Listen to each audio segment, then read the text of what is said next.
Hello everyone and welcome back to my channel.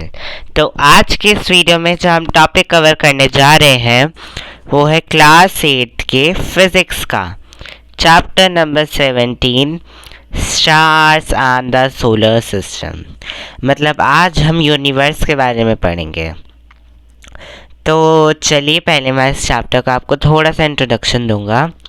तो क्या आपने कभी रात में आसमान को देखा है? और आपने अगर देखा है तो आपने उसमें क्या क्या ऑब्ज़र्व किया है? आपने उसमें स्टार्स देखे होंगे जो कि चमकते हैं, और आपने मून देखा होगा, और आपने प्लीजेंट एयर चलती हुई देखी होगी। Is it? यही देखा होगा। तो इस चैप्टर में हम यही पढ़ने जा रहे हैं कि क्या होते हैं स्टार्स, प्लैनेट्स, मून और भी सारे एलिमेंट्स जो कि सोलर सिस्टम में प्रेजेंट होते हैं। और उन्हीं सारे एलिमेंट्स को हम क्या कहते हैं? Celestial objects. तो यहाँ पे एक इम्पॉर्टेंट क्वेश्चन अराइज होता है जो कि आपसे पूछ सकते हैं आपके teachers, that all the elements और दी फिर यहाँ से elements of the solar system are commonly called as, तो फिर आपको आंसर में लिखना पड़ेगा सेलेस्टियल ऑब्जेक्ट्स। तो ये आपको लर्न रखना है कि सोलर सिस्टम में जितनी भी चीज़ें प्रेजेंट हैं उनको हम क्या बोलते हैं? Celestial objects. अब इसके बारे में हम डिटेल में आगे भी पढ़ेंगे। तब आते हैं हम स्टार्स पे। तो स्टार्स क्या होते हैं? जैसे कि आपने ऑब्ज़र्व करा होगा कि जो स्टार्स होते हैं वो छोटे छोटे होते हैं और वो ट्विंकल भी करते हैं और वो ल्यूमिनस होते हैं, मतलब उनमें से लाइट आती है। यही तो अब आपने देखा होगा स्काई में। सेकेंड चीज़ क्या है कि सन जो है वो सबसे बड़ा स्टार है। एंड ये चीज़ बहुत कंफ्यूजिंग होती है कि सन जो है वो प्लैनेट है या फिर वो स्टार है। तो सन जो है वो एक स्टार है जो कि अपने पास से लाइट प्रोड्यूस करता है।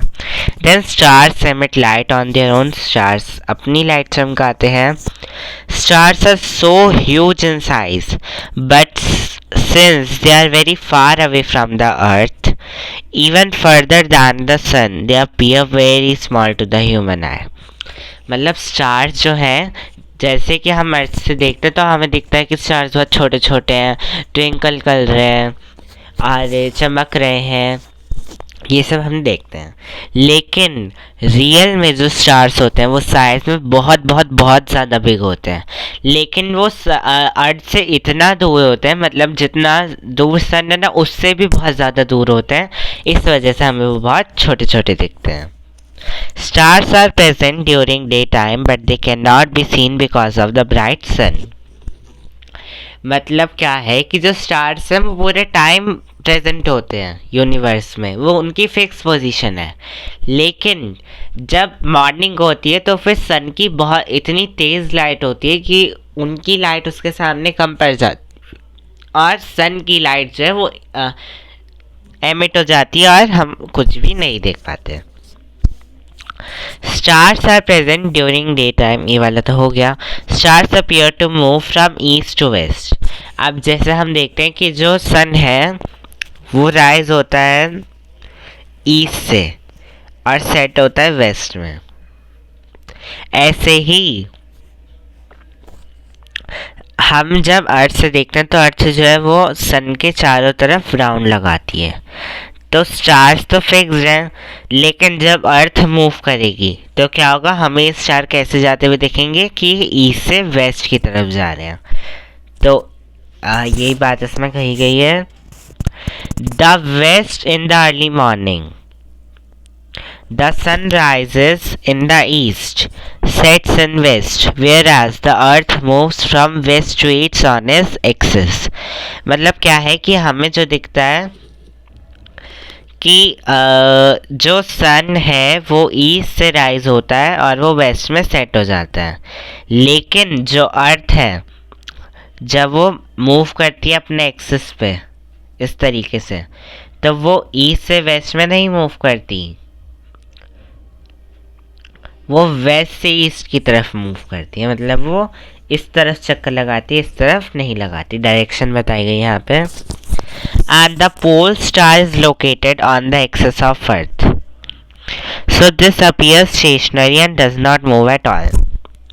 अब देखिए सारे स्टार एक ही जगह पे फिक्स हैं, लेकिन जब हमारी अर्थ मूव होती है तो हमें लगता है कि वो चल रहे हैं, लेकिन एक स्टार ऐसा जो कि अर्थ के एक्सिस पे ही है, तो हमें क्या लगता है कि वो पूरे टाइम वो स्टार जो है वो वहीं रहता है।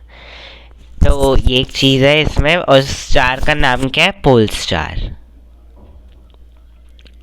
पोल स्टार जब हम अर्थ से देखते हैं तो हमें वो एक ही जगह पे हमेशा दिखाई देता है, वो कभी वहाँ से मूव ही नहीं करता। अब चलिए हम यहाँ से स्टार्ट कर रहे हैं। तो सबसे पहले आ जाते हैं कंटेंट्स पे कि इसमें हमें क्या क्या चीज़ें पढ़नी है। एक तो है एस्ट्रोनॉमी, दूसरी एस्ट्रोनॉमिकल डिस्टेंसेस, फिर celestial objects, galaxies, stars, constellation, solar system, planets, moon और कुछ अदर मेंबर सोलर सिस्टम के। तो चलिए स्टार्ट करते हैं। तो सबसे पहले हम आते हैं एस्ट्रोनॉमी पे। तो एस्ट्रोनॉमी क्या होती है? The universe in the vast expense of space which includes everything that exists, all the stars, planets, satellites and clouds of dust and gases. The branch of science which deals with the study of universe is called astronomy.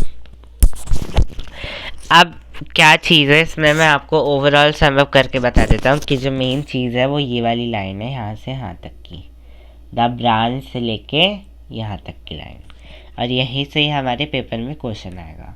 तो क्या कहते हैं कि जो लोग solar system की या फिर स्टार्स, मून, इन सारी चीज़ों की स्टडी करते हैं और इसकी जो स्टडी की जाती है उस स्टडी को हम एस्ट्रोनॉमी कहते हैं। मतलब स्टडी जो होती है स्टार्स, मून्स इन सब की, उसको एस्ट्रोनॉमी कहते हैं। तो ये चीज़ आपको लर्न रखनी है कि आपसे पूछ लिया जाए कि स्टडी जो होती है यूनिवर्स की, उसे हम क्या कहते हैं? तो astronomy. The study of astronomy involves the methods and instruments used for the study of universe. इसकी स्टडी में हम क्या पढ़ते हैं कि मेथड्स और इंस्ट्रूमेंट जो कि यूज़ करे जाते हैं स्टडी ऑफ यूनिवर्स के लिए। अब astronomical distances. For measuring these extremely large distances, we use two astronomical units.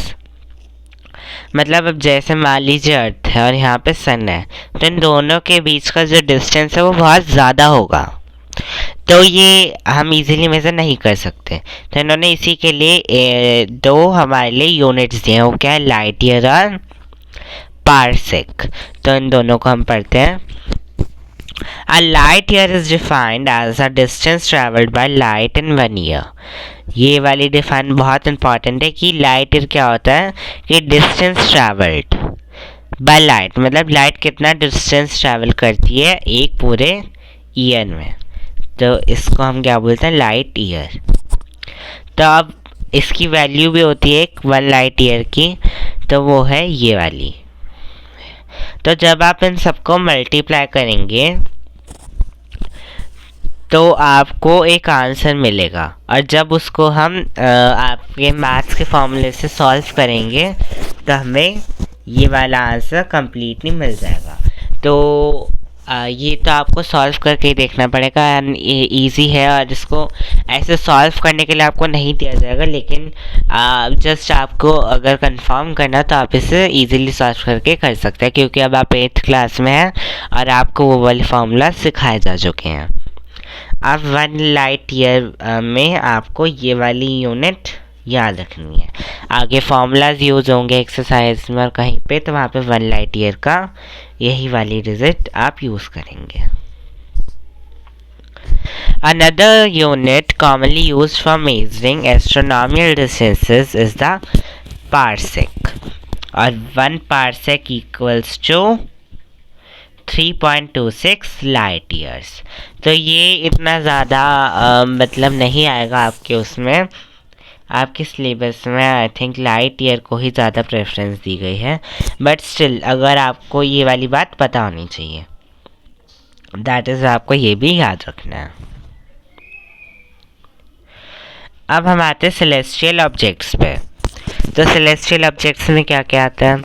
Stars आते हैं, देन प्लैनेट्स आते हैं, देन मून आता है, और बाकी सारी चीज़ें जो भी आपको स्काई में दिख रही हो वो सारी की सारी सेलेस्टियल ऑब्जेक्ट्स है, जो कि हम अभी के अभी पढ़ के आ रहे हैं। तो देखिए जो 1122 लाइन के आपको ब्लैक ब्लैक में दिखाए गए हैं, इन्हीं से ही आपको डिफाइंस आएंगी। तो आप ये सारी लर्न करते जाइए साइड बाय साइड, एंड ये ज़्यादा डिफ़िकल्ट भी नहीं है, आई थिंक आपको साथ साथ ही लर्न हो जाएगी। अब हम आते हैं गैलेक्सीज पे। An enormous cluster of stars held together by gravitational force is called galaxy।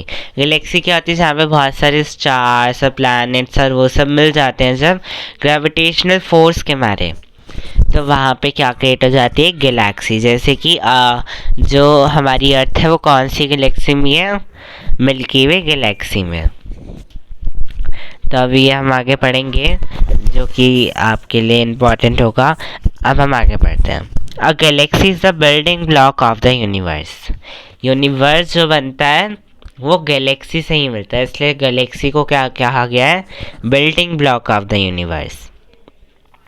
There are about 100 billion galaxies. और पूरे यूनिवर्स में 100 बिलियन गैलेक्सीज हैं। यू कैन नॉट इमेजिन कि कितनी सारी हैं। Each galaxy has on average 10 billion stars. और हर एक गैलेक्सी में 10 बिलियन स्टार्स हैं। So the total number of stars in the universe are about 10 raised to the power 22। तो ये भी आपको याद रखना है कि the total number of stars in the universe are about 22। अब हम आगे बढ़ते हैं। The two important galaxies in the universe are Milky Way galaxy and Andromeda galaxy. और यहाँ पे जो पॉइंट आपको नोट करना है वो क्या है कि जो हमारी अर्थ है वो मिल्की वे गैलेक्सी में आती है। तो ये क्वेश्चन भी आपसे पूछा जा सकता है कि earth is located in which Galaxy, तो आपको लिखना है मिल्की वे गैलेक्सी। अब आगे पढ़ते हैं। Hubble American astronomer. अब जो सारे स्टार्स और मून के इन सब की स्टडी करता है उसको क्या बोलते हैं? एस्ट्रोनॉमर। तो हबल एक एस्ट्रोनॉमर थे जिन्होंने हो made important contribution in the study of galaxies. जिन्होंने एक बहुत इम्पॉर्टेंट कंट्रीब्यूशन करा था किसकी स्टडी में? गैलेक्सी की स्टडी में। He divided galaxies into 3 categories: spiral, elliptical and irregular. इन्होंने सारी जितनी भी गैलेक्सीज हैं उनको 3 कैटेगरी में डिवाइड कर दिया था। स्पाइरल इस शेप की होती है, एलिप्टिकल इस शेप की होती है, और इरेगुलर इस शेप की होती है। तो इन्हीं 3 शेप्स की हमारी गैलेक्सीज होती हैं। तो मिल्की वे गैलेक्सी जिसमें आप रहते हैं वो इस तरीके की है। चलिए आगे पढ़ते हैं। अब देखते हैं spiral galaxies. Spiral galaxies are spiral in shape as shown in the figure. तो ये सारी चीज़ें आपको जस्ट इंफॉर्मेशन के लिए बताई गई हैं, लेकिन इसमें जो इम्पॉर्टेंट चीज़ वो है कि जैसे कि मैंने आपको बताया था कि मिल्की वे गैलेक्सी है वो भी इन्हीं में से 3 कैटेगरी में किसी एक की होगी। तो इसमें क्या लिखा है कि वो स्पाइरल गैलेक्सी की शेप की है। तो ये बाकी दोनों के बारे में भी आप यहाँ से वीडियो को स्टॉप करके पढ़ सकते हैं, लेकिन ये इतना इम्पॉर्टेंट है नहीं, लेकिन but still if you want तो आप इन सबको इन्फॉर्मेशन के लिए पढ़ सकते हैं।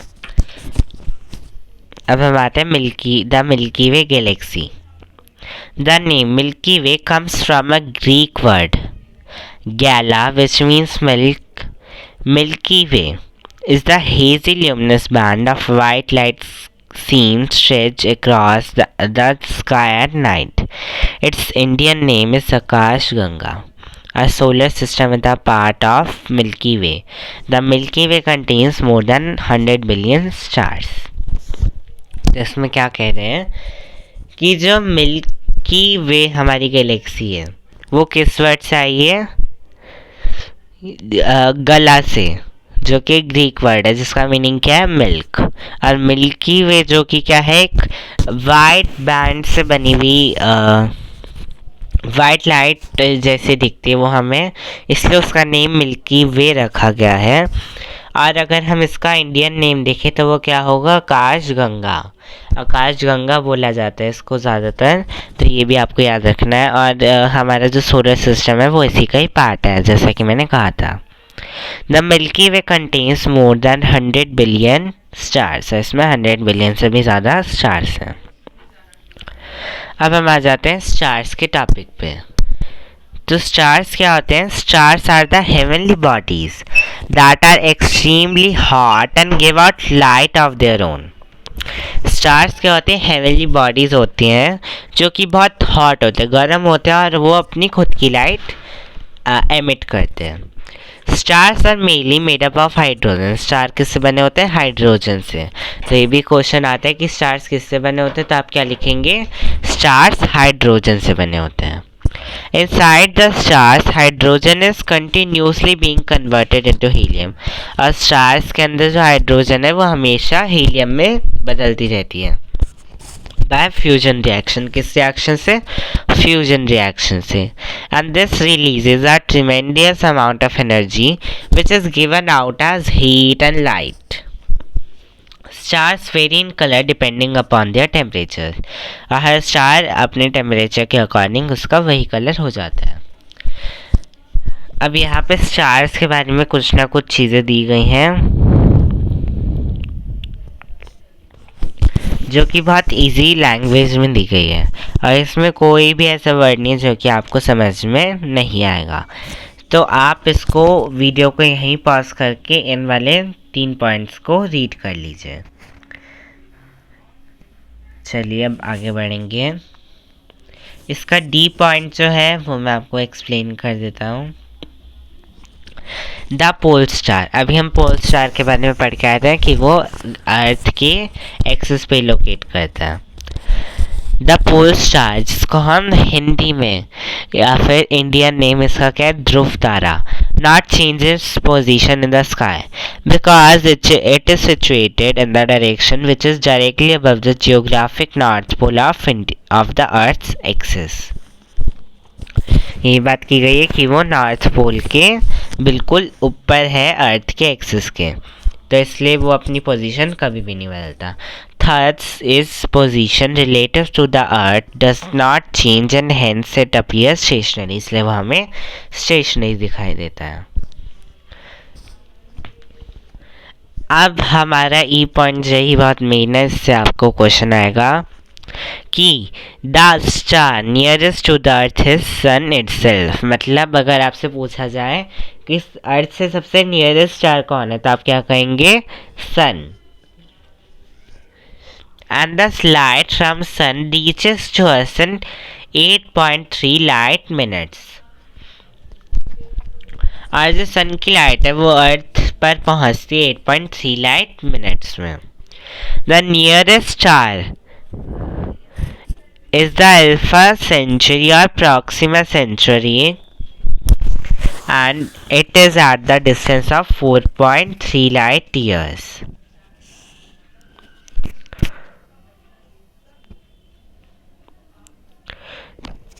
तो अब इसके बाद सन के बाद जो सबसे पास में अर्थ की जो स्टार है वो क्या है? अल्फा सेंचुरी और प्रॉक्सिमा सेंचुरी। तो ये भी आपको पता होना चाहिए। अब हम आते हैं कॉन्स्टेलेशंस पे। तो इसकी डिफाइन यहाँ पे दी गई है। The stars forming a group that has a recognisable shape is called a constellation. मतलब स्टार्स जो हैं वो एक शेप बना लेंगे जो कि हम किसी ना किसी शेप से रिलेट कर लेते हैं, तो उसको हम क्या बोलते हैं? कॉन्स्टेलेशंस। तो सबसे पहले कॉन्स्टेलेशन क्या है? ओरायन, जिसमें हमें इस तरीके की शेप दिखने को मिलती है। तो ये मैं आपको फिगर से ही समझाना, इन सब के बारे में लिखा भी हुआ है जिसको आप पढ़ सकते हैं। जैसे कि इसमें इंपॉर्टेंट पॉइंट है, Orion is also called the hunter and it is the well-known constellation. बस बाकी सारी the 4 bright stars appear to be arrange, मतलब ये 4 स्टार से मिलके बनता है। तो ये 3-4 पॉइंट्स जो एक ही मेन है और बाकी सारी चीज़ें आप इसमें पढ़ सकते हैं वीडियो को स्टॉप करके। और ये है इसकी फिगर और इस तरीके का हम इसको रिकॉग्नाइज करते हैं। चलिए अब आगे बढ़ते हैं। The star Sirius which is the brightest star in the sky is located close to the Orion. मतलब एक स्टार है जो कि सबसे ब्राइटेस्ट स्टार है जिसका नाम क्या है, सिरस। ये सबसे ब्राइटेस्ट स्टार है अर्थ पे, ओ सॉरी अर्थ पे नहीं, यूनिवर्स में। तो ये कहाँ पे लोकेट करता है, ओरायन के पास में ही लोकेट करता है। तो आपसे पूछा जाए कि सबसे पास में ओरायन के क्या लोकेट करता है, तो आप क्या लिखेंगे, सिरस। To locate Sirius, imagine a straight line passing through the 3 middle stars of Orion. Along its line towards the east, this line will lead you to the very bright star. It is Sirius. तो ये बनी हुई यहाँ पे line. तो जब ये 3 lines in 3 stars की लाइन को हम स्ट्रेट लेके जाते हैं तो ये जो स्टार मिलेगा वो क्या है, सिरस। एंड आप भी इन सबको रिकॉग्नाइज कर सकते हैं नाइट स्काई में। जब आप कभी समय के सीज़न में आप छत पे लेटे हुए हो तो आप इन सबको रिकॉग्नाइज कर सकते हैं। अब आता है उर्सा मेजर। तो इसी में हमारा पोल स्टार भी लोकेट हो जाता है। पोल स्टार इम्पॉर्टेंट है और ये भी इसी में ही लोकेट हो जाता है। और उर्सा मेजर को ही हम क्या बोलते हैं, सॉरी उर्सा मेजर में जो हमारा पोल स्टार है वो उसी को हम ध्रुव तारा भी कहते हैं। और उर्सा मेजर को हम ग्रेट बियर भी कहते हैं, बिग डिपर भी कहते हैं और सप्तऋषि भी कहते हैं। जो कि हम आपने कॉमनली सुना होगा कि सप्तऋषि जो कि इस तरीके का हमारा साइन बनाते हैं वो यही है Ursa Major. Ursa Major contains 7 stars. जैसे कि आप सप्तऋषि से याद कर सकते हैं, सप्त मतलब 7, मतलब 7 स्टार से मिलके बनता है। और इसका पैटर्न एक प्लग का है। Line drawn through the pointers of the plough leads us to the pole star. और एक लाइन इससे ये देखिए 1 2 3 4 5 6 7, ये 7 स्टार्स पे ही यहीं पर ही ख़त्म हो जाता है। लेकिन अगर हम इससे एक स्ट्रेट लाइन बनाए तो हमें कहाँ पे ले जाएगी, पोल स्टार पे। तो ये भी इम्पॉर्टेंट है। The pole star always appears in the same position in the sky, जो कि हम अभी पढ़ के आए हैं। This constellation is very visible during the summer. तो इसको हम समर में इजीली देख सकते हैं। अब नेक्स्ट आता है उर्सा माइनर, जिसको हम लिटिल बियर कहते हैं या फिर लिटिल डिपर भी कहते हैं। इसमें भी 7 स्टार्स अरेंज होके बनते हैं, बिल्कुल उर्सा मेजर की तरह। लेकिन इसमें जो स्टार्स हैं वो थोड़े थोड़े क्लोजर होते हैं और उर्सा मेजर से थोड़े से कम ब्राइटर होते हैं, तो इसलिए ये डिफरेंट है। लेकिन इसकी शेप भी कहीं ना कहीं उसी के जैसी है थोड़ी बात। अब कैसोपियन। Cassiopeia is another prominent constellation in the northern sky. It is visible during winter in the early part of the night. It looks like a distorted letter W or M. अगर हम इधर इस साइड से देखेंगे, हमारे right hand side से, तो हमें एम की तरह दिखेगा। और अगर हम इसे अपने लेफ्ट हैंड की साइड से देखेंगे तो हमें डब्ल्यू जैसा दिखेगा, ऐसे। और इसी को रेप्लिकेट करके डब्ल्यू और एन हम दोनों तरह से देख सकते हैं। और ये कितने स्टार से बनता है, 1 2 3 4 एंड 5 से। अब हम आते हैं सोलर सिस्टम पे। तो सोलर सिस्टम में क्या क्या आते हैं, सन आता है और हमारे सारे प्लैनेट्स आ जाते हैं जो कि उसके आसपास रिवॉल्व करते हैं। तो एक तो इसकी डिफाइन दी गई है, ये आप लर्न कर लीजिए। और यहाँ पे अब जो मेन पॉइंट है वो क्या है, that 8 planets revolve around the sun in their order of the distance from the sun. तो पहला प्लैनेट क्या है, मर्क्यूरी, दूसरा Venus, third Mars, fourth Jupiter, Mars, then Jupiter, then Saturn, then Uranus, then Neptune. और earlier एक 9th planet भी था जो कि अब रिमूव कर दिया गया, तो अब हमारे पास सिर्फ 8 प्लैनेट्स ही हम इसमें काउंट करते हैं, जो कि यहाँ पे दिए गए हैं। और एक और अच्छी सी फिगर है जो कि ये रही, ये देखिए, सबसे पास सन के क्या है, मर्क्यूरी, फिर सेकंड नंबर पे क्या है, वीनस, फिर अर्थ, फिर मार्स, फिर जुपिटर, फिर सैटर्न, फिर यूरेनस, फिर नेपट्यून। तो इन्हीं ऑर्डर में होता है। अगर आपसे पूछा जाए कि सबसे पास क्या है सन के, तो मर्क्यूरी, और सबसे दूर कौन सा है, तो नेपट्यून। अब इसमें सबसे पहले हम सन के बारे में पढ़ेंगे। तो ये सबसे नियरेस्ट स्टार है जो कि हमारे अर्थ के सबसे पास है। It is the continuously emitting huge amount of heat and light, और ये हमेशा के हमेशा बहुत ज़्यादा हीट और लाइट एमिट करता रहता है। It is the main source of heat and light for all the planets, और यही मेन सोर्स है किसके लिए, हीट और लाइट के लिए, सारे प्लैनेट्स के लिए। अब यहाँ पे प्लैनेट्स के बारे में लिखा हुआ है, तो हम डायरेक्टली प्लैनेट्स के साथ ही इनको पढ़ेंगे। लेकिन आपको ये सारी चीज़ें, इसमें से जो मेन चीज़ होगी वो क्या है, ऑर्बिट।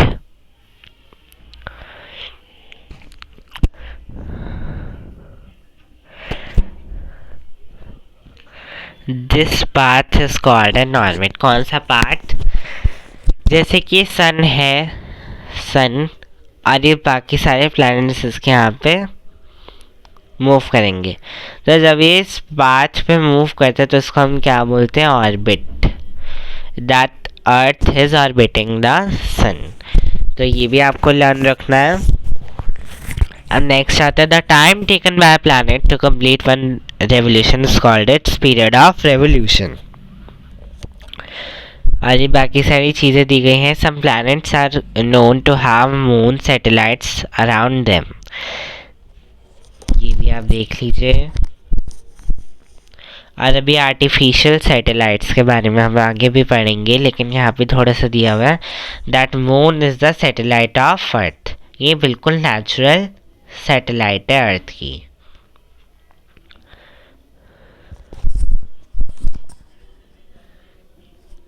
तो आपसे पूछा जाए नेचुरल सैटेलाइट ऑफ अर्थ है, तो क्या है वो, मून है।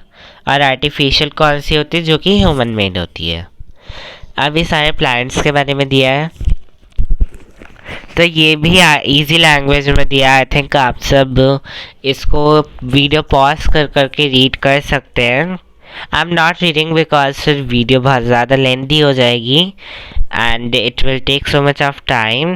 लेकिन अगर आपको इनको पढ़ के कोई भी डाउट आ रहा है तो आप कमेंट सेक्शन में उसको पूछ सकते हैं एंड मैं श्योरली ट्राई करूँगा कि मैं फिर उस डाउट पे वीडियो अपने अपलोड करूँ।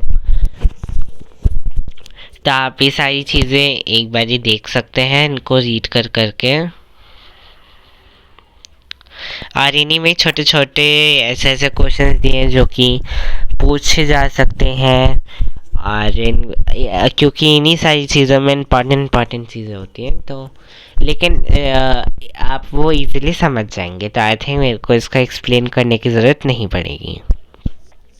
एंड प्लैनेट्स के साथ साथ इनके हिंदी नेम भी दिए जिनको हम कहते हैं कि बुध, शुक्र और पृथ्वी, मंगल, बृहस्पति, शनि, ऐसे सारे नेम्स दिए हुए हैं।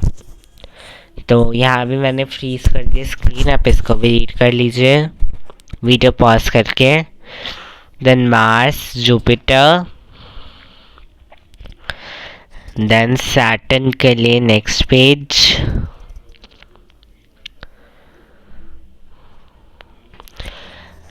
एंड ये सारी चीज़ें थी। और इसी में ही आपने एक प्लैनेट में पढ़ा होगा कि उसके रिंग होती है आसपास। तो ये मैं आपसे क्वेश्चन करता हूँ कि आप मेरे को कमेंट सेक्शन में लिख के बताइए कि ऐसा कौन सा प्लैनेट है जिसके रिंग है पूरे राउंड में। अगर आपने पढ़ा होगा तो आपको ऑफ कोर्स इन सब के बारे में पता होगा, यूरेनस एंड नेपट्यून। तो ये सब आप पढ़ लीजिए। अब हम आते हैं मून पे। तो जैसे कि मैंने आपको बताया था that moon is the natural satellite of earth. अब the day on which the whole disc of moon is visible is known as full moon day. जिस दिन हमें पूरा का पूरा मून एक साथ दिखाई देता है उसको हम क्या कहते हैं? Full moon day. अभी हम फेजेस ऑफ मून पढ़ेंगे जिसमें कि आप ये सब देखेंगे कि मून हमें किस किस पोजीशन में कैसे कैसे दिखाई देता है। ये सारे होते हैं phases of moon.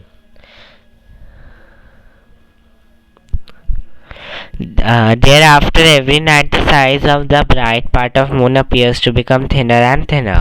On 15th day the moon is not visible. धीरे धीरे इसका जो साइज जो है वो घटने लग जाता है और 15वें दिन पे ऐसा होता है कि वो पूरी तरीके से गायब हो जाता है। और इसको हम क्या बोलते हैं? न्यू मून डे, जिस दिन पूरा का पूरा मून गायब हो जाए। और फिर जब हम अगले दिन देखते हैं तो बहुत छोटा सा हमें पोर्शन दिखाई देता है मून का, जिसको हम क्या बोलते हैं? Crescent moon.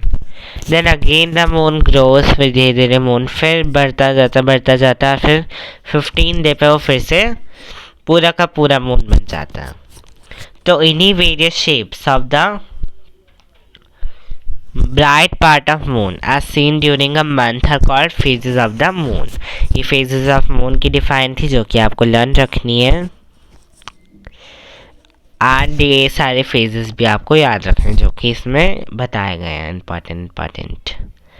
अब मून के सरफेस के बारे में बताया गया है, तो ये भी आप खुद रीड कर सकते हैं। इजी लैंग्वेज है और फिगर भी दी गई है इसके लिए, जिसमें कि हमें मून का सरफेस दिखाया गया। एक एस्ट्रोनॉट की भी है मून पे, तो ये भी आप रीड कर सकते हैं।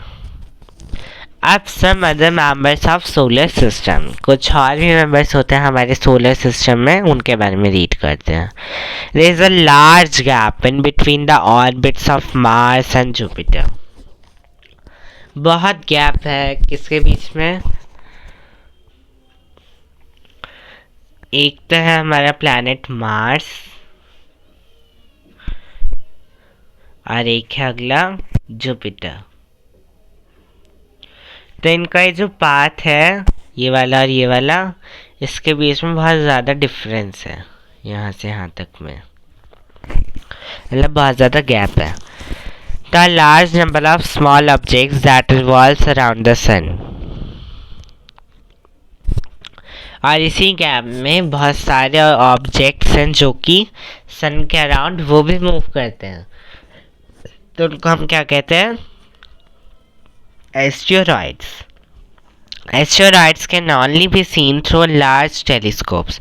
और इनको हम जब भी देख सकते हैं जबकि हमारे पास बहुत बड़े बड़े टेलीस्कोप हो।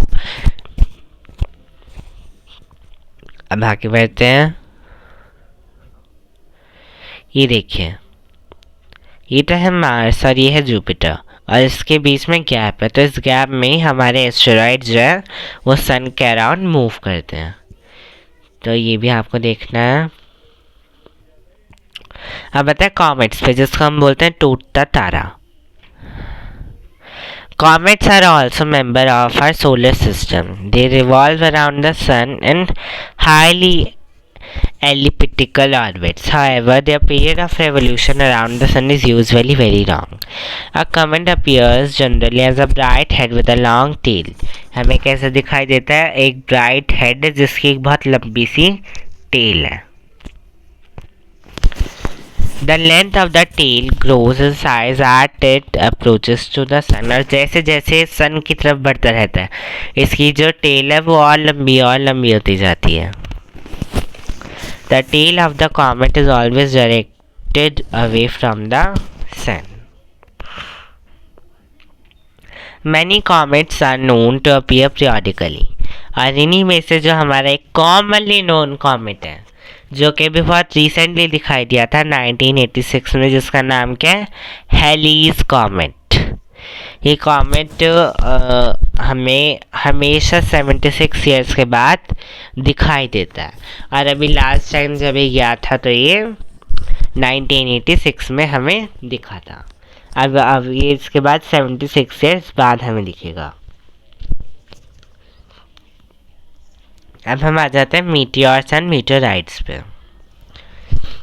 At night, when the sky is clear and moon is not there, we may sometimes see bright streaks of light in the sky. These are commonly known as shooting stars. Although they are not stars, they are called meteors. तो टूटता जो तारा होता है वो हम दो चीज़ों को मान लेते हैं, एक तो कॉमेट होता है और एक होता है मीटियोर्स। तो मीटियोर्स जो है वो एक्चुअली में टूटता तारा नहीं होते, वो क्या होता है, meteors. A meteor is usually a small object that occasionally enters the Earth's atmosphere. At that time, it has a very high speed. The friction due to the atmosphere heats it up. और उसके friction की वजह से atmosphere से उसे heat मिल जाती है और वो हीट अप हो जाता है, जिसकी वजह से वो बहुत ग्लो करने लग जाता है, इसलिए वो हमें ब्राइट कलर का दिखता है बहुत छोटे टाइम के लिए। इसलिए हम उसे क्या समझते हैं, शूटिंग स्टार, टूटता तारा। Some meteors are large so that they can reach the earth before they evaporate completely. The body that reaches the earth is called a meteorite. जब मीटर टूट के गिर रहा है और वो इवेपोरेट हो गया अर्थ में आने से पहले, तो वो क्या रहेगा, मीटियोर। लेकिन अगर वो बहुत बड़ा साइज में और वो इवेपोरेट नहीं हुआ, वो अर्थ पे आके गिर ही गया, तो इसका हम क्या कहेंगे, meteorite. Meteorites help scientists in investigating of the material from which the solar system was formed. मतलब वो किस चीज़ में हेल्प करता है कि साइंटिस्ट को कि ये आइडेंटिफाई करने में कि सोलर सिस्टम किन किन चीज़ों से मिलके बना हुआ है। अब आर्टिफिशियल सैटेलाइट्स क्या होती है, मैन मेड सैटेलाइट्स, ये सारी चीज़ें बताया गया कि आर्यभट्ट जो थी वो इंडिया की सबसे पहली सैटेलाइट थी, आर्टिफिशियल सैटेलाइट। कुछ और के भी नेम्स आपको दिए गए हैं, आप रीड कर सकते हैं उनसे, वीडियो को पॉज करके।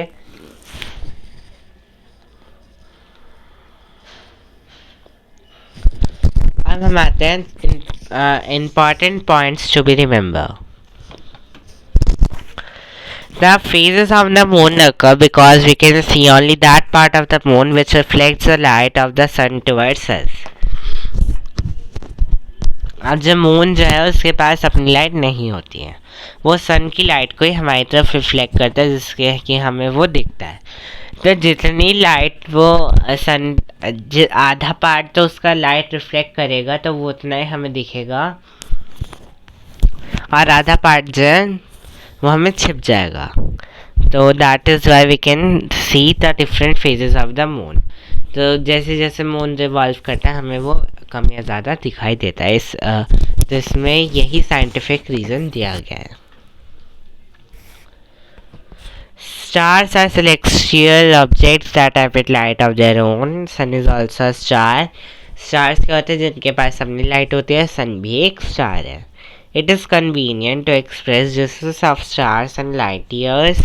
और हमारे लिए कन्वीनियंट हो जाता है डिस्टेंस स्टार से अपना कैलकुलेट करना, किससे, लाइट ईयर्स यूनिट से।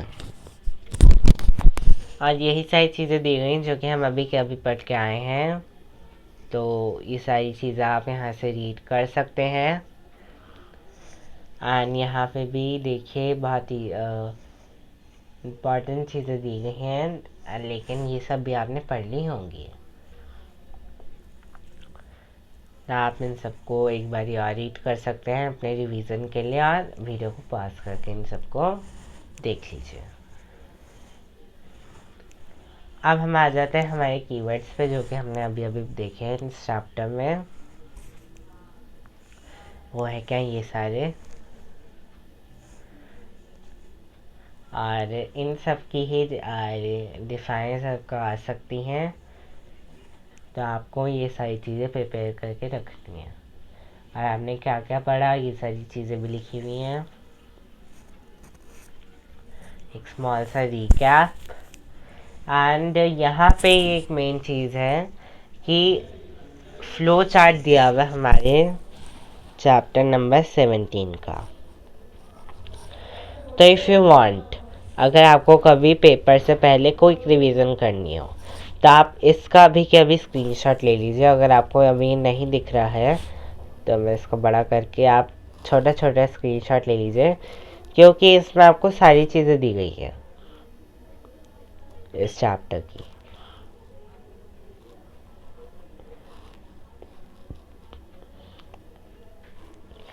तो मैंने आपको पूरा शो कर दिया।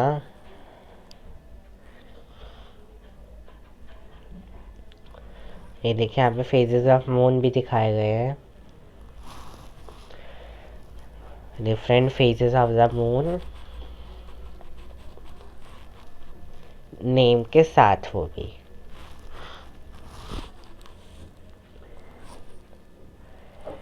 तो ये इम्पॉर्टेंट था, इसका आप स्क्रीनशॉट ले लीजिए। देन आगे आते हैं कुछ मोस्ट इम्पॉर्टेंट MCQ।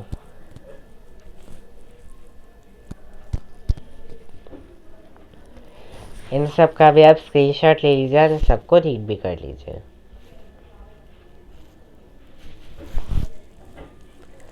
देन आगे बढ़ते हैं। अब ये क्वेश्चन आपके लिए है और इसका आंसर आप मुझे कमेंट सेक्शन में देंगे। Study the diagram given, which of the following statements are correct. एक तो आपको दी हुई है सैटेलाइट, वो भी आर्टिफिशियल सैटेलाइट, और एक तरफ दी गई आपको अर्थ, और इन सब के बारे में कोई ना कोई स्टेटमेंट्स दी गई हैं। तो आपको ये 4 ऑप्शन में से एक सिलेक्ट करके मुझे बताना है। तो आप कमेंट सेक्शन में लिखेंगे और मैं फिर चेक करूँगा किसका आंसर करेक्ट है।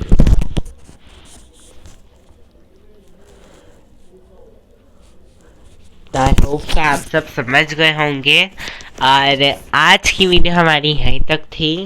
और इसी वीडियो के बाद मैं आपके लिए 2 और 3 और वीडियोस लाऊंगा, जिसमें कि आपके लिए मैं इस चैप्टर की एक्स्ट्रा एक्सरसाइजेस लाऊंगा, जो कि मोस्ट इम्पॉर्टेंट होगी, एंड आप उनको भी प्रैक्टिस करिएगा। एंड मेरे लिए पॉसिबल होगा तो मैं इस वीडियो के डिस्क्रिप्शन में वो लिंक भी डाल दूँगा, तो आप मुझे सबको भी देख लीजिए। And here our video ends. Then meet you soon in my next video. Till then, goodbye.